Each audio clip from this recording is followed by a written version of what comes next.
अस्सलाम वालेकुम दोस्तों, सब्सक्राइब कीजिए एग्रीकल्चर फार्मिंग चैनल को और बेल आइकन को दबाइए लेटेस्ट एग्रीकल्चर की वीडियो देखने के लिए। देखो दोस्तों, सर्दी की वजह तो पपीते का बाग खराब होया। इस दफ़ा कोहरा बहुत ज़्यादा पिया पंजाब ਦੇ ਵਿੱਚ। सर्दी की लहर बहुत ज़्यादा सी, जिहदी वजह तो ना पपीते के बाग ज़्यादा मुतासर होए। ਤੇ ਜਿਨ੍ਹਾਂ ਦਾ ਬਾਗ ਆ ਉਹਨਾਂ ਨੇ ਨਾ ਇਹਦੇ ਵਿੱਚ ਇੰਟਰ ਕ੍ਰਾਪਿੰਗ ਕੀਤੀ ਹੈ ਨਿੰਬੂ ਦੀ। ਵਿੱਚ ਨਿੰਬੂ ਦੇ ਬੂਟੇ ਲਾਏ ਨੇ। चलो पपीता तो जरा सुकना सी सुक गया, लेकिन दूसरा बाग जरा बहुत अच्छा विच माशाअल्लाह उसकी बहुत अच्छी कंडीशन है। देखो कोरे दे नाल कितना फल लगा सी इनू, लेकिन सारे का सारा सत्यानाश हो गया।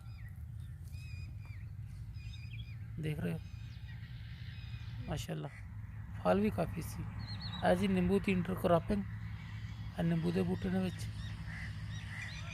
माशाअल्लाह ग्रोथ अच्छी है। ये जी रैड लेडी का बाग सी, पपीता रैड लेडी लाया सी उन्होंने। तो मेरी हुई सी उन्होंने गल वीडियो बनाते तो नहीं सी आए नज़दीक, बाद च गल हुई। उन्होंने आखिया जी असं तो बहुत कमा लिया, बाकी इस दफ़ा देसी देखभाल नहीं कर सके, इन्हू बचा नहीं सके कोरे तो, जिसकी वजह तो यह ख़त्म हो गया।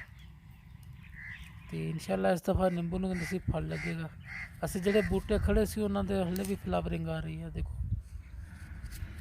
इन्हों की फ्लावरिंग हो रही सी, जोड़े कि छोटे पौधे से ना विच उन्होंने। तो उन्होंने आख्या जी असी इस बाग तो माशाअल्लाह बहुत कुछ कमा लिया, बाकी जड़ा रह गया साढ़े नसीबों च नहीं सी, इस वास्ते ज़ाया हो गए पौधे। हूँ ये जनाब भेड्डां बकरियां लोग चारते, कोई केयर कोई नहीं, कोई देखभाल कोई नहीं, वो ख़त्म करने के इरादे च है इनू। बस फल फूले का कोई नहीं तोड़ना उन्होंने।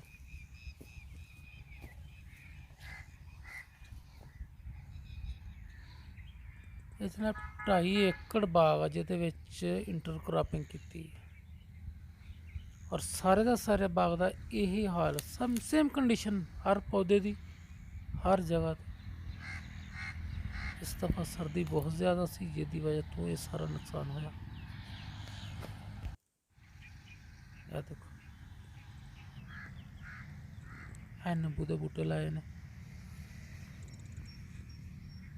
ओके जी, मेरे चैनल को सब्सक्राइब कर दो, बहुत शुक्रिया। अस्सलाम वालेकुम रहमतुल्लाह।